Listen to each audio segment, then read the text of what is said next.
السلام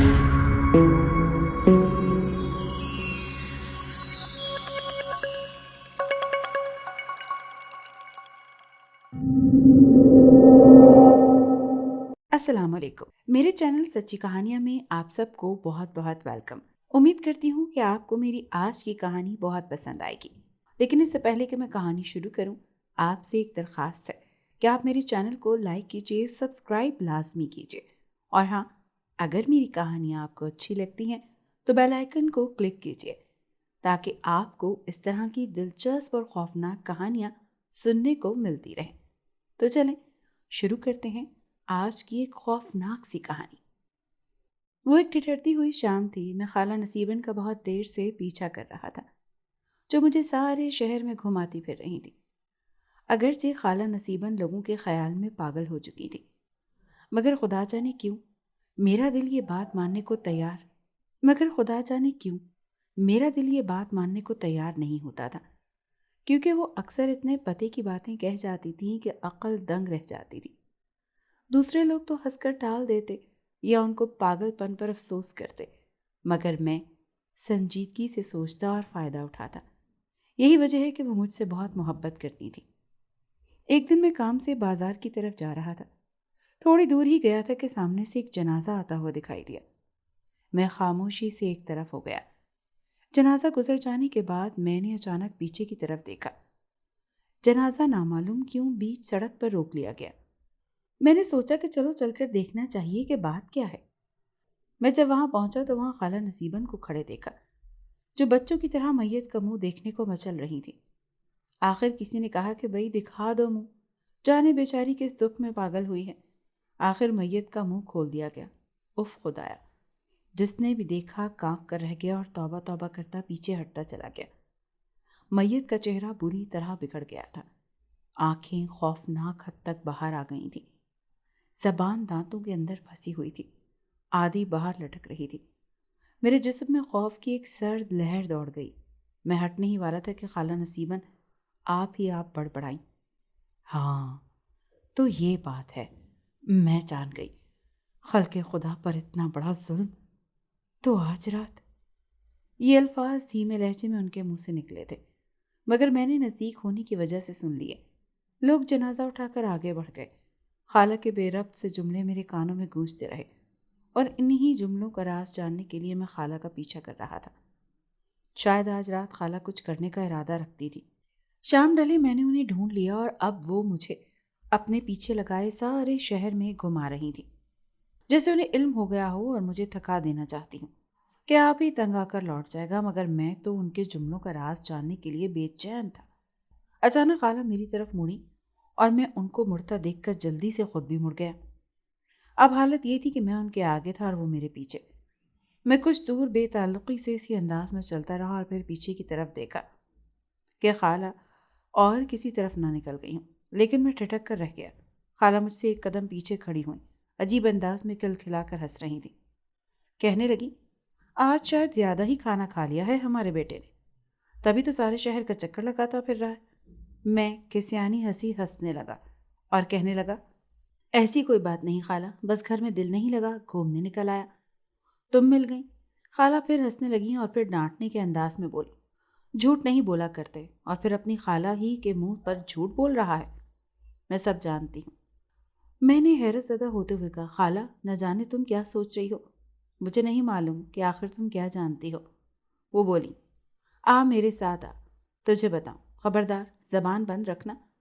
میں نے بڑی مشکل سے اس شہر میں رہنے کی اجازت دی ہے، کہیں تو وقت سے پہلے ہی مجھے یہاں سے نہ نکلوا دے. میں حیران خالہ کی باتیں سنتا رہا، مگر سمجھ میں کچھ نہ آیا. ہاں، میں نے یہ قسم ضرور کھا لی کہ جو کچھ دیکھوں گا، جو کچھ تم کہو گی، اس کا کسی سے بھی ذکر نہیں کروں گا. ہم 2-3 گلیوں سے ہو کر ایک نیم تاریک گلی میں داخل ہو گئے. خالہ مجھے اس گلی کے ایک مکان کے دروازے کے سامنے کھڑی نظر آئی. گلی بالکل سنسان پڑی تھی. دراصل یہ مکانوں کی پشت تھی. گلی میں ایک ملگجا سا بلب جل رہا تھا. اس کی زرد زرد مدھم روشنی گلی کے اندھیرے کو دور کرنے میں بری طرح ناکام ہو گئی تھی. میں احتیاط سے چلتا ہوا خالہ کے پاس پہنچ گیا. اچانک انہوں نے دروازے پر دستک دی. دستک کا انداز بتا رہا تھا کہ وہ مکان کئی مکینوں سے واقف ہیں.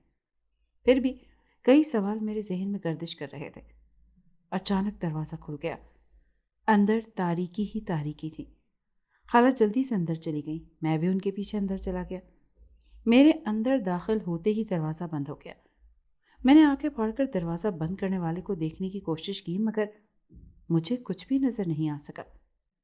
خالہ اندر جا کر غائب ہو گئی تھی۔ مجھے وحشت سی ہونے لگی اور میں ہڑبڑا کر تیزی سے اندر کی طرف بڑھا۔ کمرے سے نکلتے ہی میں اس کے صحن میں کھڑا تھا۔ مکان پر عجیب سی ویرانی چھائی ہوئی تھی۔ کیا یہاں کوئی رہتا نہیں ہے؟ محسوس تو یہی ہو رہا تھا۔ دروازہ کس نے کھولا اور پھر کس نے بند کیا؟ اتنے میں مجھے اپنے پیچھے کسی کے کود کود کر چلنے کی آواز آئی۔ میں نے چونک کر دیکھا، مگر وہاں تو کچھ بھی نہیں تھا۔ میں خالہ کو آواز دینے ہی والا تھا کہ اس وقت ایک کمرے میں روشنی نظر آئی اور میں بات دلے نخواستہ اس طرف دوڑتا چلا گیا۔ اب مجھے اس مکان سے سخت وحشت ہو رہی تھی۔ کمرے میں داخل ہوتے ہی مجھے ایک کونے میں پڑی ہوئی چارپائی پر بیٹھی نظر آئی اور میں بوکھلا گیا اور پھر ان کے پاس جا کر بیٹھ گیا۔ وہ تو میرے ساتھ تھی، لیکن ایک دم خیر، سامنے انگیٹھی پر ایک لمبی سی موم بتی روشن تھی۔ وقت تیزی سے گزر رہا تھا۔ میں خالہ کی عجیب سی خاموشی سے تنگ آ کر پہلو پر پہلو بدل رہا تھا۔ ایک بار میں نے بولنا بھی چاہا تو خالہ نے مجھے اشارے سے خاموش کروا دیا۔ رفتہ رفتہ مجھ پر غنودگی طاری ہونے لگی اور میری آنکھیں باوجود کھلی رکھنے کے بند ہونے لگی کہ اچانک میں نے چونک کر آنکھیں کھولی۔ مجھے باہر صحن کی طرف کسی عورت کے کرانے کی آواز صاف سنائی دی۔ بدلا بدلا۔ میں دہشت زدہ ہوتے ہوئے خالہ کی طرف دیکھنے لگا، جو دروازے کی طرف نگاہیں جمائے بیٹھی تھی، جیسے انہیں کسی کا انتظار ہو۔ میں نے ان کے چہرے پر کوئی بھی تاثر نہیں دیکھا اور میں ایک بار پھر چونک اٹھا۔ اب کسی کی ایک ٹانگ پر اچھل اچھل کر چلنے کی آواز آئی اور پھر جو کچھ میں نے دیکھا اس نے میرے ہوش اڑا دیے۔ میں خوف اور دہشت سے اچھل کر کھڑا ہو گیا۔ میرے سامنے ایک 24-25 سالہ عورت، جو کبھی بہت خوبصورت رہی ہوگی، ایک ٹانگ پر کھڑی تھی۔ کرب و اذیت نے اس کے نقش و نگار کو بگاڑ کر رکھ دیا تھا۔ اس کا داہنا ہاتھ شانے سے کٹا ہوا تھا اور بائیں ٹانگ گھٹنے سے، اور وہ اپنے ان کٹے ہوئے اعضاء کو اپنے دوسرے ہاتھ میں تھامے ہوئے تھی۔ شانے اور گھٹنے سے تازہ تازہ خون فرش پر گرتا ہوا محسوس ہو رہا تھا۔ اس کے سینے میں گہرا گڑھا نظر آ رہا تھا، جیسے کہ اس کا دل نکال لیا گیا ہو۔ اس کا لباس خون سے تر ہو رہا تھا۔ اس کے پیچھے کئی معصوم اور خوبصورت بچے بالکل اسی حالت میں کھڑے تھے جس حالت میں وہ خود تھی۔ وہ بھی اپنے کٹے ہوئے اعضاء اپنے ہاتھ میں سنبھالے ہوئے تھے۔ ان کی معصوم نگاہیں التجائیں اور فریادیں لیے ہوئے تھے۔ وہ عورت اچھل کر ایک قدم میری طرف بڑھی اور میں نے اسے اپنی طرف بڑھتا دیکھ پیچھے ہٹنا چاہا، مگر دھڑام سے چارپائی پر گر گیا اور خالہ نے، جو اب تک خاموشی سے یہ سب کچھ دیکھ رہی تھی، جلدی سے ہاتھ میرے سینے پر پھیرا۔ پھر میرا خوف بہت کم ہو گیا۔ اس سے پہلے کہ میں اٹھ کر بیٹھوں، ایک سرسرائی ہوئی آواز کمرے میں گونجی۔ بھگوان کے لیے میرے دکھی من کو شانتی دے دو ماں، میں انتقام کی پیاسی ہوں، اپنے اور اپنے نردوش بالکوں کے۔ بچے بھی اب کافی آگے بڑھائے تھے۔ رونگٹے کھڑے کر دینے والا منظر تھا۔ وہ پھر بولی، مجھے اس آگ سے بچا لو ماں، بھگوان کے لیے میری سہایتا کرو، میں کئی برس سے آگ میں جل رہی ہوں، میری آتما کو شانتی دے دو ماں۔ اور پھر وہ سسکیاں لینے لگی۔ ماں، شانتی دے دو ماں۔ یہ سب کچھ میری سمجھ سے بالکل باہر تھا، اور خالہ تھیں کہ اب بھی خاموش بیٹھی تھی۔ آخر انہوں نے اپنی اس عجیب خاموشی کو توڑا۔ میں اس لیے ہی یہاں آئی ہوں میری بچی، کیا تو مجھے اپنی کہانی نہیں سنائے گی؟ میں وعدہ کرتی ہوں۔ اور پھر وہ ایک دم خاموش ہو گئی۔ نہ جانے کیوں خالہ کی شفقت بھری باتوں سے میری بھی کچھ ہمت بندھی اور میں اٹھ کر بیٹھ گیا۔ مگر وہی سوال کہ یہ سب کچھ کیا ہے میرے مولا؟ اس عورت نے ایک نگاہ میری طرف ڈالی۔ کیسی حسرت تھی اس کی نگاہوں میں۔ اور پھر وہ خالہ سے مخاطب ہوئی، ماں، مجھے بھاگن کی جیون کتھا تو بہت لمبی ہے، پر میں چاہتی ہوں کہ تم میری بپتا سن لو، اور یہی میری انتم کامنا ہے۔ اس نے سسکتے ہوئے کہنا شروع کیا، ماں، مجھے اس نرک میں جھونکنے والا میرا اپنا پتی ہے، وہ پتی جسے میں نے اپنا من موہر دیوتا سمجھا تھا،